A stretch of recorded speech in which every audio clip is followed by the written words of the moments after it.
I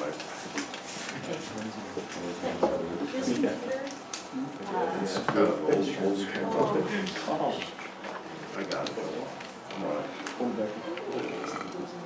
Whoa. I could. Okay, so we're just gonna play around with the lights a little bit. Is that respectful? And we are rolling, we're recording. We are rolling? We are Okay. rolling. Alright, so I kind of whipped this presentation up on the fly yesterday, so it's not terrible, there's not a lot of art in there. It's not terribly fancy. It's not very creative, but it will give me something that I can, And I do have some, I have a diagram or two at the end when we have questions. Okay. Go back to that diagram. alright, so, as Ms. Haugen said, one of my former lives, I spent 4 years on a nuclear submarine, and my job on the nuclear submarine was to operate the nuclear power plant. So in about the middle of the 1950s, the Navy decided that diesel submarines were not the most effective means of propulsion for submarines. And diesel engines got some advantages, all right? First of all, fuel's cheap. At least back in the 50s, it was cheap, right? It carries a lot of energy it's energy dense. Diesel is energy dense. So a gallon of diesel can get your car probably 30 miles, right? That's energy dense. But it has some disadvantages. And the main disadvantage on a submarine is when I'm running my diesel, I have to be on the surface. Because what does a diesel engine need in order to operate? Air. Air, right? Needs to take in air, and it mixes air and fuel together to come up with a mixture that will combust. And that's what drives the diesel. So, can't do that underwater, and that's kind of the limitation when you're talking about submarines, okay? So they decided to go to nuclear power in the middle of the 1950s. And one of the things that operating with a nuclear reactor instead of a diesel engine does is it allows you to operate underwater, which is huge. The other thing it allows you to do is it allows you to operate for long periods of time without refueling. Diesel engine or diesel submarine, you could operate maybe 2 weeks before you'd have to refuel. And they had these big tankers that would drive out in the ocean and drive up alongside a diesel submarine, and then they would loop hoses from one boat to the other and pump gas or pump diesel fuel into the submarine, and they would do that every 2 weeks or so. Well, with a nuclear reactor, you don't have to refuel but once every anywhere from 20 to 30 years. So it's a huge benefit in that sense, okay? The drawbacks for nuclear submarine, one, and it's the big one, is radiation. Okay, so we have to be mindful of how we're handling things around the reactor, otherwise we're going to get funky tumors on our neck or something like that. We don't want that. Alright, so you know all this about me. So I retired from the Navy about 4 years ago now. 6 of those years was learning and then operating the nuclear power plant on the submarine. Alright? Well, Now- just to clarify, I have a question. Yes, So, it took you 2 years of training before you even got a chance to be on the sub? Is that? before I was on an operating submarine. Okay. Okay, what the training pipeline started with basic training. So the basic training was 9 weeks, 8.5 weeks. And then I went to what we call an A school. A school is just teaching you the very basics about not even the nuclear power plant, but operating machinery. And then 6 months following that was spent in what we call a nuclear power school. It's teaching us the academics and some of the practices that come with operating a nuclear reactor. So we learn a lot of math, we learn a lot of chemistry, we learn a lot of electricity, we learn a lot of nuclear principles. You name it. It's a very rigorous and intensive course, and it lasts 6 months. And the academic dropout rate's very high. nuclear power school is very much a filter. They want to find out who's got what it takes. So 6 months of that, and then you do another 6 months in what we call a prototype, which is, Ms. Haugen will know this term, it's a practicum. We basically practice in a safe environment. So we got a nuclear power plant that operates in South Carolina, and it doesn't generate power for the town, it doesn't make a boat go through the water, it just kind of generates power so that we get practice at generating power on a nuclear reactor. Heavily supervised so that we don't blow anybody up, but at the same time we're doing more on our own, okay?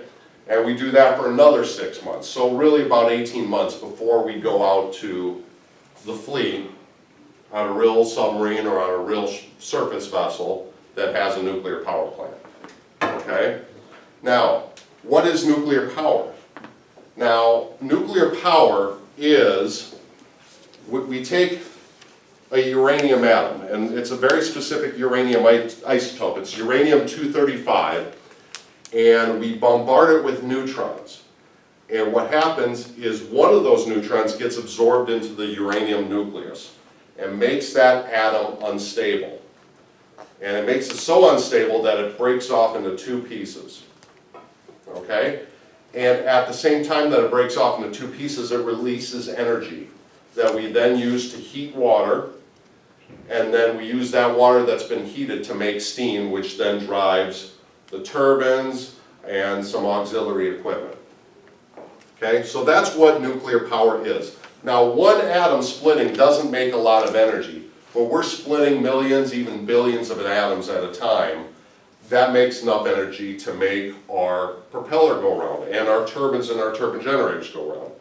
Now, what nuclear power is not, is it's not the same as nuclear weapons. So, nuclear missiles, it's not nuclear power. Okay, that's an entirely different use of nuclear principles, of nuclear fission and nuclear fusion, as you probably know. So nuclear weapons do not generate power for consumption. They instead use or unleash power to create a destructive effect. Okay? So on one hand, you have controlled release of energy. On the other hand, in a weapon, it's uncontrolled release of energy. Very, very well put.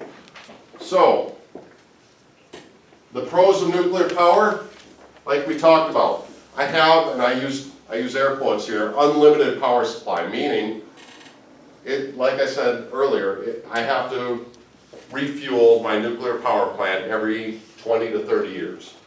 And the other big one is I don't need to go on the surface while I'm generating power. Okay? The cons, they make more noise than a diesel submarine. That's not terribly important, but the big one that I put in bold there is risk of radiation explosion. Okay? Now, what are the four types of, I don't know how to do the sliding bullets with slides, That's all right. but how do we what are the four types of radiation? Do we know what those are? Yes, they do. Okay, so who's got one for me? I'm sorry? Beta. Okay, beta radiation. Now what is beta radiation? Who can describe what beta radiation is? What charge do they have, everybody? 1. Yeah, are they positive or negative? Negative. Negative charge. Are they big or small? Small. Small. So they look like they're really fast moving, High energy. high energy electrons or protons? Electron. Electrons. Electrons, okay. So that's one type of radiation. Another type of radiation, Gamma. gamma, which is a light ray, right? Or a light wave. We actually call them a light particle. Dual nature of light, Right. particle or wave. Low energy or high energy, everybody? High energy. High energy, slow or fast? Fast. Yep, good. Third kind? Alpha. Big or small? Small. Ah, relatively. Big. Oh, relative. Now, it's small compared to us, right? But compared to the other types of radiation, it's a huge particle. Huge particle. Fast Okay. or slow? Slow. Small. Slow. Mm-hmm. Yeah. And what's What's the charge on an alpha particle? 2 +2, right? plus. +2, good. And then the last one?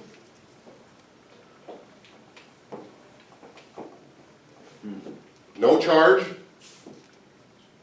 Neutral. neutral charge, right? So We haven't talked about neutrons. we haven't talked about neutrons, Well, okay. we talked about neutrons as part of the atomic, The atomic model, yes, okay. but we haven't talked about a whole lot of bombarding with neutrons. I mean, they know the Got it. principle. Got it, They know the okay. basic principle. So neutrons are an incredibly important source of radiation. One, because they do a lot of damage, okay? And we'll talk a little bit about how they cause damage. But the other reason they're very important is because, like I talked about earlier, when we bombard a uranium nucleus with neutrons, one of those neutrons gets absorbed into the uranium nucleus and then breaks apart, right? And breaks apart into one atom and then another atom, and then a bunch of neutrons are produced as well. And those neutrons go on to cause other fissions. So those neutrons that the fission produced go on to run into other uranium atoms, and then those split and they produce more neutrons. And it's what we call a cascading effect, okay? And it's Or we call also it something, blank reaction. Chain. chain reaction, or we also can call it a self-sustaining reaction. Right. So, incredibly important for us. Now, so I talked about what we just talked about here. Good. Now, we use 3 things to limit how we are exposed to radiation. Okay? We control 3 things. We control the time, the distance, and the shielding. What does that mean? Well, time. If I stand next to a high radiation area, the amount of time that I stand next to it is going to determine how much exposure I receive. So we try and limit that time. I try and make that time as short as possible. If I have to do it at all. If I don't have to do it, I don't do it. But if I have to, I make that time as short as possible. Distance. What do you think that means? Do I want to be close to it or far away from it? Far away from it, right? And then shielding, okay? Who's been to the doctor and gotten an x-ray? What do they make you do, Ethan? Wear like a thingy. A lead. Like the pretty heavy lead dress, right? Right? And they put it where? Like if you're getting an x-ray of your hand, they put that thing right over here and it goes down to your knees, right? So it's covering all your vital stuff. We just want the hand to get exposure. So the lead protects us from the x-rays. Protects our heart, our lungs, our other parts of our body, so that only the hand, the part that we want to take the picture of, gets the exposure. And we use 4 main materials in the Navy to shield us from radiation. Water is a big one. Why do you think water is important to us in shielding? You're surrounded by it. Surrounded by it, right? Not only that, but I use water on the submarine for ballast control. Does anybody know what ballast control is? Garrett, you should know what ballast control is. I think we talked about it last year. Submerging, so I take on water to make my submarine less buoyant, meaning it sinks, or I pump water off to make it more buoyant so that it floats. It also can affect whether I'm pitched up, pitched down, or rolled one way or the other. So I use water a lot, and I move water around a lot on the submarine already anyhow to control navigation of the boat. I might as well use it to keep me protected from radiation. And water, luckily for us, is an excellent means of shielding us from neutrons. So we use it to stop neutron radiation. Lead is really good at shielding gamma rays. All right? Polypropylene is another material that we use to shield us against neutron radiation. And the main benefit of polypropylene as compared to water, what do you think the main benefit is? if I hold a gallon of water and I hold a similar volume of polypropylene, which one's going to be heavier? The water is going to be much heavier. I get the same shielding effect from the polypropylene as I do from the same amount of water. So that means I don't have to spend as much energy pushing myself through the water. So that's a very important thing for us. Now, beta and alpha radiation, they're larger particles compared to the neutron. Well, I should take that back. It's So- penetrating. Yes, thank you. So beta particles and alpha particles do not penetrate material as freely as neutrons and gamma rays do.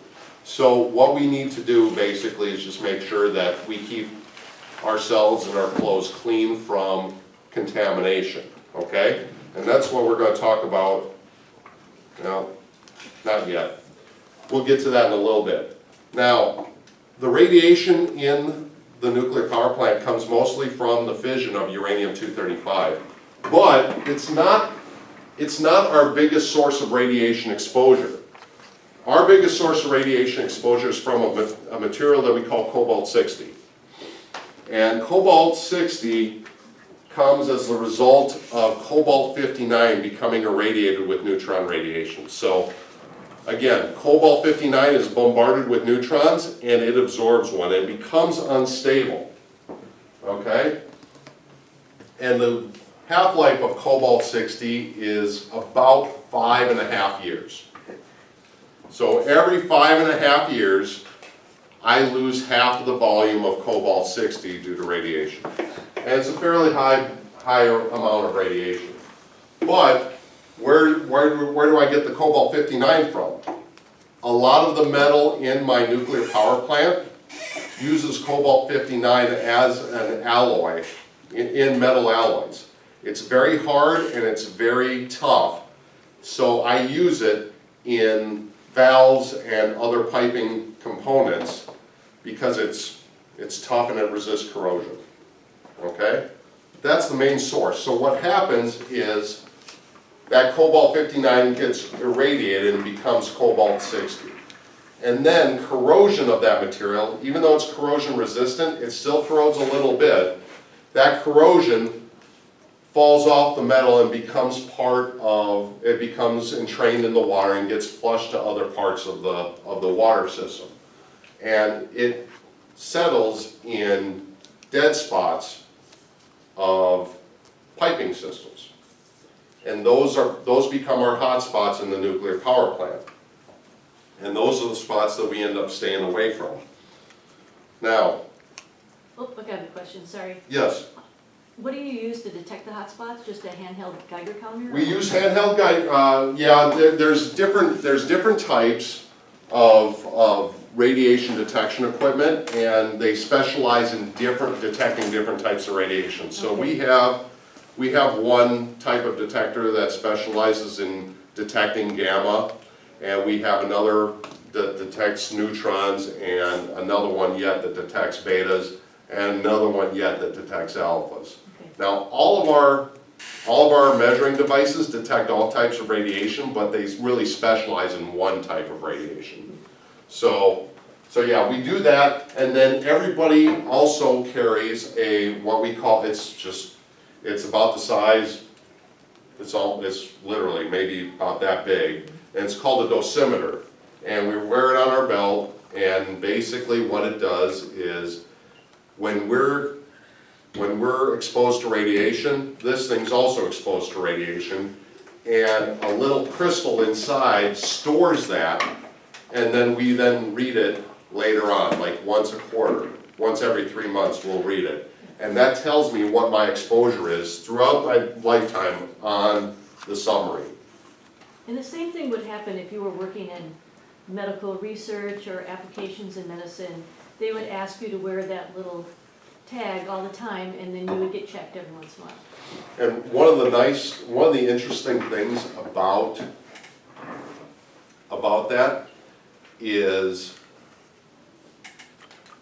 when I was on my 4 years of being on the submarine, my total exposure was what we would call, our units were called REM. I don't know if that's what we use here. I see sieverts a lot. We just did a quick exercise and we figured out our average millirems was about 350. Per year? Yeah, but that's millirems. Yeah, so that, I was getting about a quarter rem per year, I'm sorry, a quarter rem during my 4 years on the boat. So about 250 millirem over my entire time on the submarine, over 4 years. And so the takeaway from that is I get less radiation exposure on the submarine than you do standing out in the sun. Straight up. So, straight up. So, the biggest fear that we have is not working near the power plant. Our biggest fear is getting contaminated. Now, what does that mean? So cobalt-60 is our big source of contamination, right? And if I work on a system and I get cobalt-60 on me, right, like on my clothes, and I walk around with it, what's happening? So I got cobalt-60 on my arm, I walk out and I say hi to Miss Haugen, I shake her hand and see how she's doing. What's happening?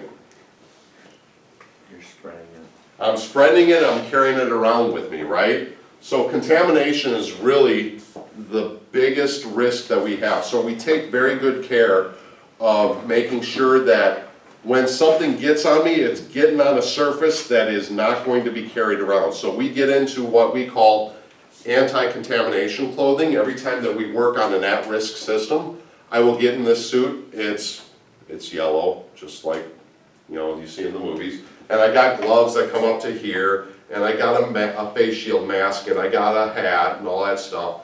And I got a very specific procedure when I'm working on these systems so that I don't, working in and then rub my eye or something like that. We got very specific procedure to prevent that type of stuff from happening. And then when I'm done working, I go into a special area and I have a very specific procedure for removing that clothing so that when I'm taking off my gloves, I don't use my hand, my bare hand, to take off the glove and then I got the contamination on my hand. Okay, so we got a lot of processes and procedures that we use to make sure that we don't spread contamination to amongst ourselves or to other people. Okay? I thought I would share this. This is kind of not about the submarine anymore. This is about why cigarettes are bad for you. I mean, one of the reasons. There's a lot of reasons. Inhaling smoke is never good for you. But why does it cause cancer? Why does inhaling cigarette smoke cause cancer? And the reason for it is when you inhale cigarette smoke, you're actually inhaling an isotope of radium. You're inhaling radium-228. So the tobacco plant actually absorbs radium from the ground soil in which it grows. Does anybody know where radium comes from? I bet they can guess. What's naturally radioactive in the bedrock? Some areas have more than others. Think about our decay chain, guys. What did our decay chain start off with? Uranium. Dylan, go ahead. Yep. Uranium. Yep. Yep. So it's in the ground soil, and radium is abundant in granite usually. So what happens is that stuff irradiates and it's absorbed into the tobacco plant. When you inhale the smoke, a series of reactions happen. So this radium, sorry about the quality of the picture, but it takes, the half-life of radium-228 is about 5.7 years. So that that radium sits in your lungs for 5.7 years on average, and then it decays down to actinium and then thorium. These are beta decays. Remember, beta is just an electron bouncing around. It causes cell damage. And in your lungs, you have no clothing to stop that damage from happening. All right? Here is where the real damage happens, is from thorium to radon to radium, or I'm sorry, from thorium to radium to radon to polonium to lead. Alpha decay, alpha decay, alpha decay, alpha decay. Now think of your DNA as a bunch of pins in a bowling alley. And think of that alpha particle as a bowling ball. And so what happens is that bowling ball that is the alpha particle just barrels through the atoms in your DNA molecule chain and does all sorts of damage to them.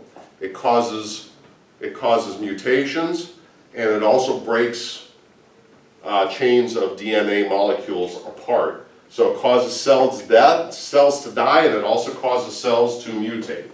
And that's where you get the cancer from. So there's 1, 2, 3, 4 opportunities for alpha decay, and then you got lead sitting in your lungs. Great. That's great. So, and these things, the half-life of this is 2 years. This is 3.5 days. This is a minute. That's less than a second. So these reactions happen very quickly. They release a lot of energy and they cause a lot of damage.